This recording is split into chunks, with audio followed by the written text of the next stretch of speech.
natin hindi naman nahati itong band na to. Yeah. It's still there, but right now, they see themselves on the opposite sides of the map. And that Okay. is going to be the factor dito for Aura PH. Now, Aura PH, I think the moment that lumipat talaga, alam mo yon, they have more to prove now. Bren Esports, alam mo yon, kumbaga parang papakita lang nila na, hoy, kami na to. Kami Or na, ganun. hindi na kami ang secondary team. Na dati kasi, pag sinabing yung dating tawag sa Aura, which is Sunsparks, na sister team ng Bren, no? Mas secondary team. Pero ngayon, hindi na eh. Kasi Aura, they dictate the draft, they dictate the match itself. Sa sobrang nire-respeto ngayon ng Bren, ang Aura, binana rin yung Digi. So ngayon, parang merong running trend na kung sino yung magbaban ng Digi, automatic, 4 bans na lang sila, Butters. Oo. At ito kung titignan mo yung mga teams, medyo bumaba yung galaw dito ng Aura PH. Kahapon, nasa taas ng electric pan eh. Gumagalaw mag-isa. Gumalaw mag-isa ngayon. Gumagalaw mag-isa. Pero ito sila. This is a classic Rafflesia move. The Rafflesia tingin sa camera jutsu to intimidate. Oh. To intimidate Tinan mo si ano? the enemies. Tinan mo si Big Papa G. Si Big Papa G. Nasa tabi niya. Pumupod trip pa ata si Big Papa G Oo, eh. tinan mo, ang daming. Hindi ko alam kung nagsasalita si Big Papa G. Oo. Oh. Nagsasalita. Sasalita Hindi pala, naman hindi pala pala pumupod. umumuya. Oo. Kala mo naman, nagpaparis na si Big Papa G. Hindi pa pala. Pero eto na, Tursa, binigyan na kagad ng unang sapak. Tinanggalan ng Farsa dito ang Aura PH. Few is also a guy that can play this aggressively. Like what we've said, the adjustments coming in from the both teams. Few now leading the pack sa pag-command. And ang interesting din yung naging adjustment ng Aura kasi this time, si Rafflesia yung pinili nilang captain. So, magkaiba eh. Kasi si Rafflesia, he plays the tank support. Meanwhile, Few plays the main support. Utility. So, yung ganong klaseng mindset sa dalawang teams, I think doon pwede magkatalo, Butters. Yeah. And let's see, they're both supports. They have good understanding of the map. And I feel that both teams dito are getting what they want. Bren Esports, they put a high priority on Farsa. And sa totoo lang, naiintindihan ko yan eh. Because Farsa is by far the best support Oo. na meron tayo ngayon. Oo. Dito sa MPL, Aura PH, they go for Khalid. And sabi nila, another one. Another one. Let's go for the show. Let's go. Cho and Khalid for Aura PH. But there you go. This is Bren Esports. Quickly picking the Esmeralda and the Hilda. Ang bilis ng wala nang isip-isip, Butters. It seems like alam agad ng Bren yung pwedeng pasok ng Aura dito. Kasi Aura, they're taking their time. They're really taking their time. Itong Cho and Khalid, matagal yan napili. Tapos ngayon, mahabang diskusyon ang ginagawa ng Aura PH. Aura PH dito, they're thinking about it kung paano nila i-set up to. Are they gonna go for a support?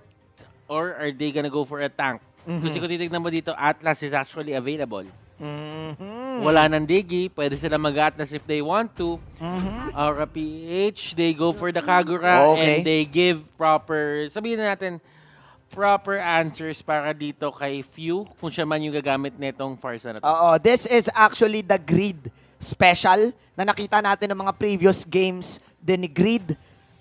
Aura PH right now, I think there's a trend for the side of Aura PH na hinuhuli nila yung support picks on Rafflesia and on actually yun na nga si Grid. So pwede pang actually pwede pang actually nilang i-flex then yung pick ni JP, ay sorry, ni Kiluwash, kasi may times din na si KLBJ can pull off this show. Pero I think, sabi ng Bren, hindi Manjin, i-Exborgin na ni KLBJ yan. Nice Exborg para sa side ng Bren. Yes, as we've said, that is the Aura PH special. And that is actually, sabihin na natin, ayan na naman, that is actually kind of, para sa akin, napaka-unusual nung ban na ginawa dito ng Bren Esports. Because lahat kasi ng pwede puntahan dito ni Exborg na fill in eh. Hindi mo naman din ilalagay talaga si Cho onto the tank role kung meron kayong Kilowash na pwede gumamit sa kanya. Hindi, kung magiging support naman, andyan na yung Grid Hero. Oo nga eh. So, alam na to. Pero I think they're targeting KLBJ pa din sa side ng Bren Esports. I think may sense pa rin yung Xborg ban. Kasi nga, you're an Esmeralda and a Hilda eh. And what you do with the Esmeralda and the Hilda, you really need to sustain. And what does Xborg give? Xborg gives damage and it controls the lane. So I like it. I like the philosophy behind it. I just want to say na naka-championship upo ngayon si Few. Oo. At kapag ganyan ang upo at kinakamot mo pa yung paa mo, ibig sabihin niya ML na ML ka na. Oo. At dito, nakikita mo si Carl. Oo. Tamang chill na upo lang. Oo, hindi pa championship mode. Si Flap, Si JYP. si JYP, medyo patulog na eh. Oo. Hindi mo nga alam kung tulog eh. Oo. Parang Si JYP! si JYP, boy. Alam nyo guys, kung hindi nyo kilala si JYP, YP. i-search nyo na, makikita nyo ang tatay ni Flap. JYP.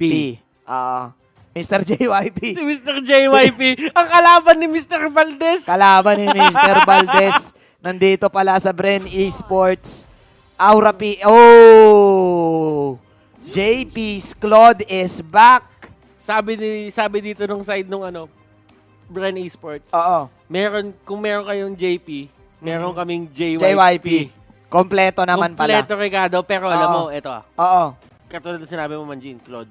Claude is back. This is one of the heroes na nakakatakot pag nahawakan ni JP. Yeah. It's, kung may mga, sabihin na natin kung may mga nakakaalala pa nung Season 4 to Season 5, you have to remember kung gaano kagaling mag-handle ng mga marksman to si JP. Yes, magaling siya sa Ling. We're knowing him for playing Gushon, Ling, and Lancelot. Pero ang galing talaga ni JP kapag gumagamit siya ng marksman. He really knows Yeah. when to attack and when to go out. And like what you've said, yeah, sobrang nostalgic nito na makikita natin ulit yung Claude sa kamay ni Daddy JP. Going back to the picks and bans though, I like the decision of Bren Esports kasi nga pwedeng flex pa tong Cho eh. Di pa natin alam saan papasok to. That's why they banned out the Atlas still for the Rafflesia hero. Pero back siya. Okay, so this is the Rafflesia hero. KLBJ will go for the Khalid. Okay, sorry. I made a mistake this time. Hindi ko nakita yung Khalid. But yes, magkakalid na si KLBJ and Kiluwas Joe Special. So, Butters, looking at the draft, men, ang daming sustain ngayon and damage para sa Bren. Yung damage ng Aura, late game papapasok dito. I think na Bren ang nag-drive nung draft. Yeah. So, ang ibibigay kong prediction for game 1, mukhang Bren. I would have to go with Bren as well. I mean, accounted for yung Khalid. If Khalid doesn't have a good game, a good early game, madaming ways para i-deal with sa kanya itong Bren Esports. Itong Bren Esports. So, Aura PH, they have a good chance of winning this as well as long as makapag-farm si JP. Pero alam ko, Bren Esports has a way to, counter that as well. And being that the two teams has the two best coaches, probably one of the two, alam mo yun, kumbaga sila yung isa sa mga best coaches dito sa Pilipinas. Alam ko natansyan na nila yung isa't isa. Yeah, they really know their strengths and weaknesses. Men, malalaman na lang natin. So we voted for Bren, but again, ilang beses na tayong pinatunayang mali ng Aura PH. Mukhang nangyari lang talaga na nag-react ng todo itong Aura PH sa pagdikta ng Bren sa laban. Pero nagsalita na si Ate Girl. Welcome to Mobile Legends. Butters, let's now look to the emblems of both of these teams. Pero umpisa pa lang, gera na kagad. I'm actually looking at it na talagang pipilit dito ng Aura PH sa pababain yung buhay ni Lusty dito. Lusty was forced to use the regen. Rafflesia dito, hindi pa niya ginagamit. Tingnan mo yung ginagawa nila dito. They're actually putting pressure na sabihin na lang natin bumaba yung buhay ng isa't isa para makapag-set up sila ng maayos doon sa sarili nilang buff. And it seems like nalugi sa poke ang Aura dahil nga itong side ng Bren merong Farsa na kaya kang damagean mula pa lang sa malayo against a Baksha And against, yung Kagura kasi may time na pwede mo maiwasan talaga kapag naunahan mo. But still, Aura PH, sila pa rin ang nauna dito sa pagkuha ng kanilang purple. That was good damage coming out here from Few, and that is why level 2 lang ang kailangan ni Farsa. Gina yan. Gina, parang Logitech G. Parang Logitech G. Oo. And alam mo yun, simple lang naman yung ginagawa nila dito eh. They are putting a lot of pressure to the mid lane, obviously. And mabilis silang pinupush back tong mabilis silang pinupush tong mga waves. Para si JP kasi di ba umuwi? Oo. So ibig sabihin, they're actually denying some gold and some XP kay JP. At mahirap pa dito, you're up against a Mountain Shocker ultimate. If you are JP, kailangan mo mag-position ng maayos, tinulak, ni-reset dito ni Flap TZ. Ladies and gentlemen, yung orange buff as Carl TZ will try to get Kiluwash in the bottom lane. Look at Tribo right now in the bottom side. There, that is the cut. Oh no! Team Bren Esports controlling this bottom side. Walang magawa ngayon. Walang magawa ngayon si Kiluwash. Meanwhile, naglolokohan lang sila dito sa mid lane. Nag-clear lang ng waves. But I think the problem here right now for Aura is that their bottom lane, pilay na. Tinignan ko dito yung galaw ng buong mapa. Ino-observe ko lang. Ang daming nangyayari, yet napaka-precise ng movement nila. Walang natatapon na galaw. Oo. There is a reason for everything that they're doing. Hindi lang sila basta-basta umiikot dahil trip lang nila. JP dito finds himself in a very bad spot once again. Ang hirap talaga nung Feather Airstrike poke. Meron pang flame shot and that is the taunt from Rebo. That's what you get from the Gatot Kacha. Kiluwash forcing himself in the mid lane, clearing the bottom, Way of the Dragon, pero unfortunately hindi in range of the tower. Kiluwash falling low. Mabubuhay pa ba siya? Yappy, sir. Meanwhile, Raging Sandstorm para kay LBJ. At eto na ata ang bawi ng side ng Aura. Pero nice. Ultimate para kay Flap TZ. Double kill para kay The King. Ganito nga ata. Kalakas talaga ang Khalid. Man! Rebo? Rebo, mabubuhay pa ba siya dito? Naku po. Kill BJ. We all thought that Bren na sana yung laban na yun. Pero Kiel BJ with this Khalid with a beautiful Raging Sandstorm. Akala ko, Flap TZ game na. Pero hindi. Nagbabalik na naman si The King. Oh my glove. Phew! Pero hindi niya nakuha yung purple. Hindi niya nakuha yung purple, Butters. Oy! Na-cyclone na si Kiluwash! Oh my God! Oh, no! High level, Manjin. This is high level MLBB. Kung ikaw ay nanonood dyan at iniisip mo kung bakit nag-aaway sila, there is a reason why naglaban sila doon sa blue buff area na yon. Yes. 3 minutes into the game, lagi nag-reset yung mga buffs natin. What Bren did, na-realize sila, hindi natin pwede ibigay kay JP to. Hindi talaga. So, ang ginawa nila, sinugod nila agad. JP got it, pero na-delay siya na na-delay dito. Yeah. And right now, there is an emphasis doon sa may turtle side naman. Gusto ko yung ginagawa nila dito na talaga pinipersan nila yung laban. Ayun na nga yung Falling Star Moon mula dito kay Flap TZ, pero normal pa rin si JP mula dun sa gilid. Few now with the Feather Airstrike. Walang nagkapatayan. Both of these guys, they want to control the macro play. Mabalik tayo sa sinabi mo kanina, Butters, na yes, gusto lang sana cancelin ni Few dito yung purple take, pero nakakuha pa siya ng extra bonus dahil besides na nakapatay siya, nabuhay pa siya doon sa attempt ni Kiluwash na makill siya because of the Cyclone Eye. So right now, Bren, they are in control. They are winning the war as well. Look at the bottom lane. Look at the top lane. Nawala na sila ng turret dito. Oh. And they lose another person. Nawala na naman si Kiluwash. Oh my. I think pag umaabot din tayo sa bandang late game, kaya ako pumapabor sa lineup ng Bren, mas makunat sila because of the Hilda, Esmeralda, and Gatot Kacha. Pero nagme-make sense tong backshot pick for them to really burn down the sustain. But meanwhile, Flap TZ is too deep here in the mid lane. Mountain Shocker para makancel dito, but the King is here once again! Desert Tornado to sustain, but no! Hindi na kailangan dahil si Carl TZ ay meron ding panghiwa ng sarili niya. 5-3, hindi pa nababasag ang mid, pero Bren, inaabangan nila ngayon ang next purple at eto na yon. They are really putting a lot of pressure dito sa may mid lane. They want to take this before the turtle goes up. No one is setting up at that certain area. Oo. Meron na huli dun sa may likod. Lusty dito is fighting 3 people and Avatar of the Guardian is there. They got the turret. Now that means straight to the turtle dito ang Bren Esports. Straight to the turtle, meron pa silang purple sa sarili nila kapag nakuha nila. Kailangan mag-make ng play ngayon ng team ang Aura PH. Pero wala na silang nagawa dahil sakto lumabas na rin yung orange buff. Tuloy-tuloy na pag-punish mula sa Bren. At dito mo malalaman na next level play talaga yung pag-master nila ng mga timings, ng mga objectives. Meanwhile, si Raplesha ay namumula na. The Poisons won't help him out. Habang si Lusty ang may iwan dito. Papasok si kaibigang Grid. Normal hits para kay JP. Raging Sandstorm in. Papasok pa. No! P-Ballers killing spree para kay Carl TZ. Naman Jin, habang nangyayari lahat yon, look at the buff dito ng Bren Esports. They're actually saving it para sa next labas dito ng turtle. Oo. Inaabangan nila yan, hindi nila muna kukunin yung red para yung fighting capability nila paglabas ng turtle, nandun pa rin at mas mataas pa rin sila dito sa Yes. Aura PH. Just Yes. because nanakaw nila yung red buff dito, yung orange buff dito ng Aura PH At in the first sobrang place. dami nilang nanakaw to the point na okay lang kahit save muna natin yung atin. Extended buffs para dito sa Bren Esports.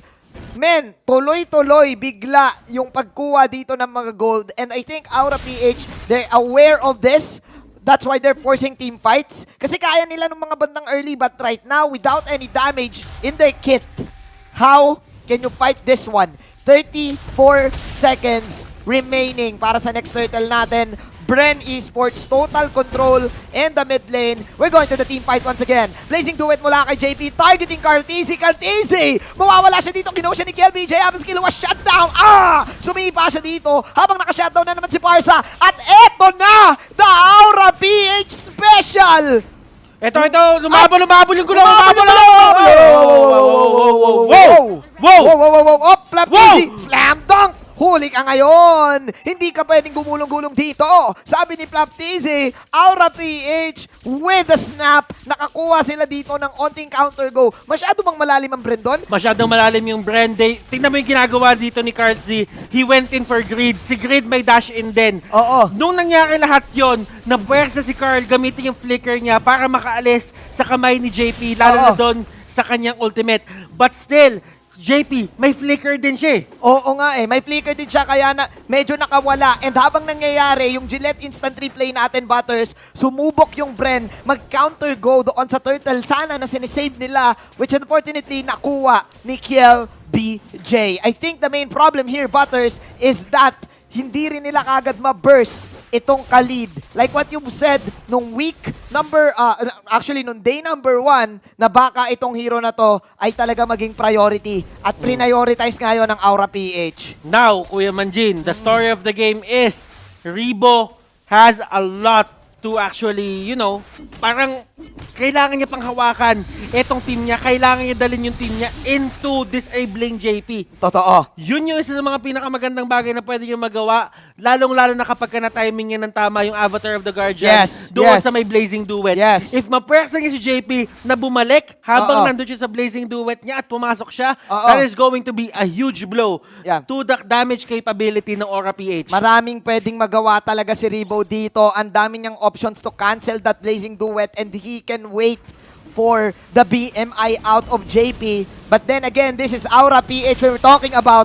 Butters, they know their kits din. Alam din nila na pwedeng dumating yung Avatar of Guardian, kaya siguro dinidisrupt din ni Raplisha yung every movements na gustong gawin ng Bren Esports. At ang crucial nun. Kiluwash, now falling down. Avatar of Guardian connecting. 1, 2, 3. Up! Pero nakukulang ata dito ang side ng Aura ng Bren Esports. Oh no! 3-on-2 ang nangyaring laban. Naman si Flap TZ nandito na. Nakikipagbugbugan. Eto na nga. 4-on-3, ladies and gentlemen. Buhay pa rin dito si kaibigan GB pero hindi na. The Stardust Dance was enough to land in the damage. And ubos ang asawa mo. Wipe out. Aura PH falling down. Bren Esports Just like that, not like this, sabi ng Aura. Mukhang kukunin na nila ang Game 1. Mr. 5 minutes, hindi na kailangan. Tapos ang laban. And high level of MLBB it is, ladies and gentlemen.